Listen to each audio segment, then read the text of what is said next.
Hello everyone. आज हम इस वीडियो में देखेंगे एड्स के बारे में कि एड्स होता कैसे है, एड्स का प्रिवेंशन क्या है, एड्स का टेस्ट कैसे होता है और एड्स जब होता है तो कौन से सेल्स को इफ़ेक्ट करता है।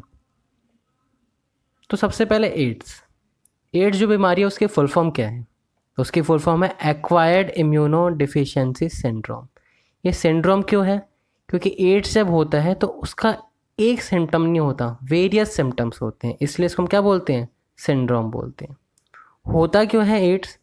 एड्स होता है HIV वायरस की वजह से। HIV की फुल फॉर्म क्या है? Human immune deficiency virus.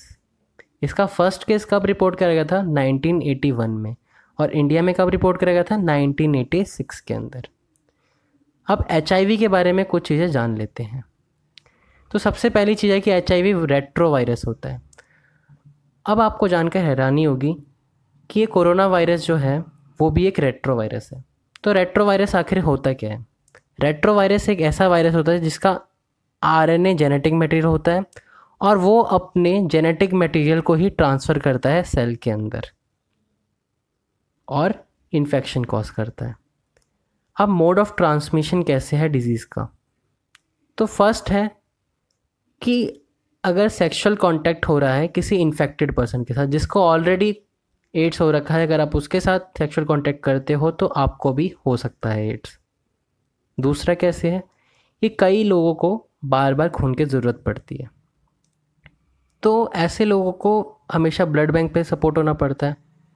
तो अगर बाई चांस अगर किसी हॉस्पिटल ने उसकी टेस्टिंग अच्छे से नहीं करी है तो एक इन्फेक्टेड पर्सन का ब्लड किसी हेल्दी पर्सन को चढ़ सकता है और उसको भी एड्स हो सकता है। अब अगला चीज़ कैसे हो सकता है एड्स, वो है कि शेयरिंग ऑफ निडल से। अब होता क्या है कि पहले के ज़माने में जो डॉक्टर्स होते थे सेम निडल से 2-3 लोगों को इंजेक्शन लगा दिया करते थे। तो उससे क्या होता, अगर एक बंदा इन्फेक्टेड है तो बाकी सारे लोग भी इन्फेक्टेड हो जाएंगे। लेकिन आज के दौर में बेसिकली ये कहाँ पे हो रहा है? ये ड्रग एब्यूज़र के साथ हो रहा है, क्योंकि जो ड्रग की पार्टीज़ वगैरह होती हैं जिसके अंदर वो इंजेक्शन वगैरह लेते हैं, वो इंजेक्शंस को इतना देखते नहीं है कि नया निडल यूज़ करना है, सेम और सेम टू सेम यूज़ कर लेते हैं और इसकी वजह से एड्स फैल जाता है। चौथा कैसा तरीका है कि अगर मान लो मदर इन्फेक्टेड है तो उसका चाइल्ड भी इन्फेक्टेड हो सकता है प्लेसेंटा के थ्रू। तो अब लाइफ साइकिल ऑफ HIV देख लेते हैं या किसी भी रेट्रो वायरस की लाइफ साइकिल को देखते हैं। तो सबसे पहले रेट्रो वायरस के पास एक प्रोटीन कोट होता है और एक वायरल RNA होता है। ये जब भी एक सेल को इन्फेक्ट करेगा तो सिर्फ अपने जेनेटिक मटेरियल को ही ट्रांसफ़र करने वाला है। तो देखो यहाँ पे ये इन्फेक्ट कर रहा है एक एनिमल सेल को और इसने क्या कर दिया, अपना वायरल RNA सेल के अंदर इंट्रोड्यूस कर दिया। अब जो वायरल RNA होता है इसका वायरल DNA का प्रोडक्शन कर देगा। नॉर्मल केस में क्या होता है, DNA से RNA बनते हैं, लेकिन HIV के केस में RNA से DNA बनने लग जाते हैं। ऐसा क्यों हो पाता है? क्योंकि इसके पास एक एंजाइम होता है जिसका नाम क्या है, रिवर्स ट्रांसक्रिप्टेज, जो कि RNA से DNA का प्रोडक्शन करवा देता है। अभी जो वायरल DNA बन गया था ये हॉस्ट के DNA के साथ मिक्स हो जाएगा और फिर क्या करेगा, ये अपनी कॉपीज़ बनाना शुरू करेगा। कैसे बनाएगा? तो देखो, जो नॉर्मल सेल होता है वो तो नॉर्मल प्रोसीजर फॉलो करेगा ना, DNA से RNA बनाने वाला। तो होगा क्या कि DNA से RNA बनने लग जाएंगे और DNA से जब RNA बनने लग जाएंगे तो नए वायरल RNA का प्रोडक्शन होने लग जाएगा। क्योंकि हमारे सेल के पास थोड़ी है ट्रांसक्रिप्टेज, सिर्फ किसके पास ट्रांसक्रिप्टेज है? HIV वायरस के पास ट्रांसक्रिप्टेज है। तो जब वो हमारे सेल के अंदर इनकॉर्पोरेट हो गया तो हमारा सेल तो नॉर्मल प्रोसीजर फॉलो करेगा और नॉर्मल प्रोसीजर फॉलो करेगा तो उसमें क्या करेगा, DNA से RNA बनाएगा और DNA से RNA बनाएगा तो RNA के साथ वायरल RNA बन जाएगा। फिर वायरल RNA क्या करेगा, हमारी ही बॉडी के प्रोटीन वगैरह को यूज़ करके प्रोटीन कोड बनाएगा और नए वायरस के पार्टिकल बना देगा। और जो नए वायरस के पार्टिकल्स होते हैं ये दूसरे सेल्स को जाके इन्फेक्ट करेंगे। एक चीज़ आप ध्यान रखना कि जब ये वायरस का इन्फेक्शन हो रहा होगा तो ये जो सेल है, एनिमल सेल, ये ज़रूरी नहीं है कि मर जाएगा, ये मर भी सकता है लेकिन सरवाइव भी कर सकता है। यहाँ नोट आप पढ़ सकते हो। लाइफ साइकिल ऑफ HIV को डिटेल में देख लेते हैं। तो सबसे पहले जैसे ही ये वायरस बॉडी के अंदर एंटर करेगा ये मैक्रोफेजेस और टी हेल्पर सेल्स को मारना शुरू करता है। बेसिकली मैक्रोफेजेस और टी हेल्पर सेल्स आपकी इम्यूनिटी को मेंटेन करते हैं। मैक्रोफेजेस वो सेल्स होते हैं जो आपकी बॉडी के अंदर जितने भी जर्म्स होते हैं उन्हें ढूंढ ढूंढ कर मारते हैं, और टी हेल्पर सेल्स क्या करते हैं, टी किलर सेल्स को बनाते हैं जो बेसिकली आपकी इम्यूनिटी को डेवलप करते हैं। तो अगर ये दोनों सेल्स ख़त्म हो गए तो आपकी इम्यूनिटी डिक्रीज हो जाएगी। तो अब ये आपके सेल के अंदर आ चुका है, तो वायरल आरएनए जो आया है वो वायरल डीएनए बनाने लग जाता है। क्यों बना पाता है? क्योंकि इसके पास एंजाइम होता है, रिवर्स ट्रांसक्रिप्टेज एंजाइम होता है। जब ये वायरल डीएनए बना लेगा तो ये होस्ट के डीएनए से मिक्स हो जाएगा और होस्ट को डायरेक्ट करेगा कि आप वायरस के पार्टिकल बनाओ। जैसे कि वायरस के पार्टिकल क्या होते हैं, प्रोटीन कोट और वायरल आरएनए बनाओ। और जब ये आरएनए और वायरस का कोट मिल जाता है तो नया वायरस का पार्टिकल बन जाता है। अब जो ये नया वायरस के पार्टिकल बने हैं या जो नए वायरस बन गए हैं अब वो और सेल्स को मारना शुरू करते हैं और मैक्रोफेजेस को मारेंगे और टी हेल्पर सेल्स को भी अब अटैक करना शुरू कर देते हैं, और धीरे धीरे दोनों का नंबर रिड्यूस हो जाता है। और नंबर जब रिड्यूस हो जाएगा तो आपको कोई मामूली इन्फेक्शन भी डेडली हो जाएगा आपकी बॉडी के अंदर। अब अगली बात आती है कि एड्स का डायग्नोस कैसे होता है या एड्स का टेस्ट क्या है। एड्स के लिए टेस्ट होता है एलिसा। एलिसा की फुल फॉर्म क्या है? एंजाइम लिंक्ड इम्यूनोसॉर्बेंट एसे। अब एड्स का ट्रीटमेंट क्या है?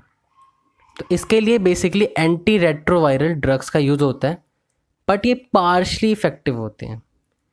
लेकिन 2 पेशेंट ऐसे हैं जो कि एड्स से पूरी तरीके से क्योर हो चुके हैं। अब अगली बात आती है कि इसका अगर परमानेंट क्योर नहीं है तो इसका प्रिवेंशन क्या है। तो एड्स के प्रिवेंशन में सबसे पहले है कि सेफ ब्लड ट्रांसफ्यूज़न हो, मतलब जितने भी टेस्ट होते हैं ब्लड बैंक के अंदर वो सारे के सारे टेस्ट को फॉलो करा जाए किसी भी रेसिपिएंट को देने से पहले। दूसरा तरीका है कि ड्रग एब्यूज़ को रोका जाए। अब ऐसा क्यों? क्योंकि अगर ड्रग एब्यूज़ होगा तो लोग सेम सिरिंजेस को यूज़ करेंगे, क्योंकि ड्रग्स के नशे में उनको इतना ध्यान नहीं रहता कि सिरिंजेस को बदलना है या नहीं। तीसरी बात कि फ्री कॉन्डोम्स को डिस्ट्रीब्यूट करा जाए और लोगों को उसके इनकरेज करा जाए उसके यूज़ के लिए।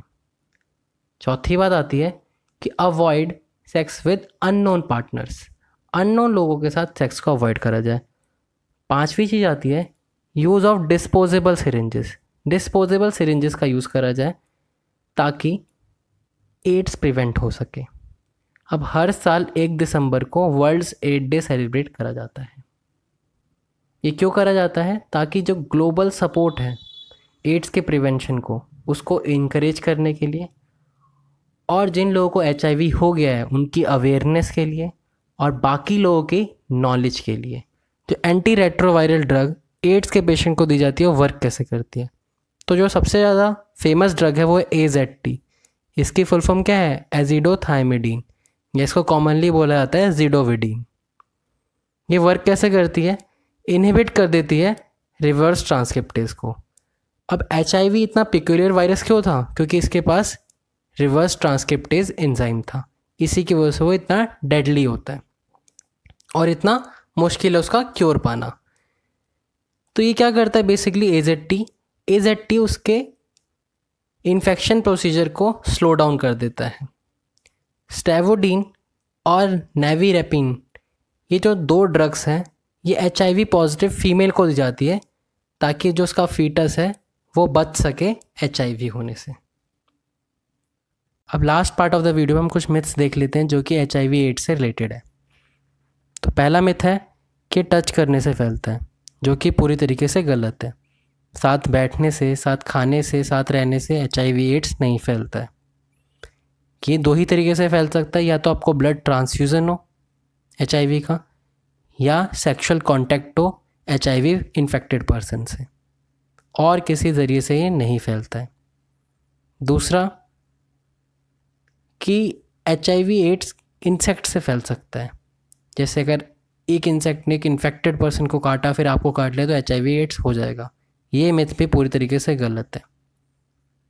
जब इंसेक्ट किसी इन्फेक्टेड पर्सन को काटता है, उसके बाद HIV का वायरस जब मॉस्किटो या किसी इंसेक्ट के अंदर जाता है तो उसकी बॉडी के अंदर वो इनएक्टिव हो जाता है, क्योंकि उसके अंदर वो डिजीज़ कॉज नहीं कर सकता है, और उसके बाद इनएक्टिव होने के बाद वो स्प्रेड नहीं हो सकता है।